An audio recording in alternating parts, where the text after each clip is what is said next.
اگر آپ مدینہ منورہ میں موجود ہیں تو کوشش کریں کہ اذان سے پہلے ہی مسجد نبوی میں پہنچ جائیں اور اپنی نمازوں کو تکبیر اولیٰ کے ساتھ باجماعت ادا کریں۔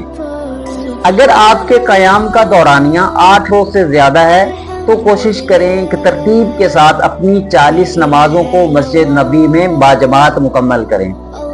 نماز باجماعت ادا کرتے ہوئے اس بات کا خیال رکھیں کہ آپ امام کے پیچھے کھڑے ہوں۔ امام کی سیدھ میں انتظامیہ نے ایک رکاوٹیں بھی کھڑی کی ہوتی ہیں، نشانی لگائی ہوتی ہے۔